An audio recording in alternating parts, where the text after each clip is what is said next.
അതിർത്തിയിൽ വെടിനിർത്തൽ കരാർ ലംഘിച്ച് വീണ്ടും പാകിസ്ഥാൻ 8 സെക്ടറുകളിൽ വെടിയുതിർത്തു. ശക്തമായി തിരിച്ചടിച്ച് ഇന്ത്യ. ബൈസരൻ വാലിയിൽ പുതിയതായി കട തുടങ്ങിയ ആളെ NIA ചോദ്യം ചെയ്യുന്നു. കട തുടങ്ങിയത് ആക്രമണത്തിന് 5 ദിവസം മുമ്പ് മാത്രം.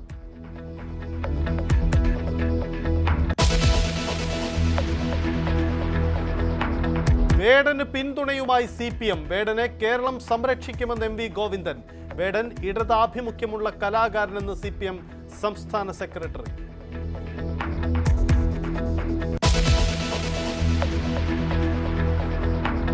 തൃശൂർ പൂരം കലക്കലിൽ ADGP MR അജിത് കുമാറിനെ വെട്ടിലാക്കി മന്ത്രി K രാജന്റെ മൊഴി. പൂരം അലങ്കോലപ്പെട്ട സമയത്ത് ഫോൺ വിളിച്ചപ്പോൾ കിട്ടിയില്ല. പ്രശ്ന സാധ്യതയെന്ന് മുന്നറിയിപ്പ് നൽകിയിട്ടും നടപടി സ്വീകരിച്ചില്ലെന്നും മൊഴി. രാജന്റെ മൊഴി പ്രധാനമെന്ന് ഇടതുമുന്നണി കൺവീനർ. റിപ്പോർട്ടിന്റെ അടിസ്ഥാനത്തിൽ ശരിയായ നിലപാട് സ്വീകരിക്കുമെന്നും TP രാമകൃഷ്ണൻ.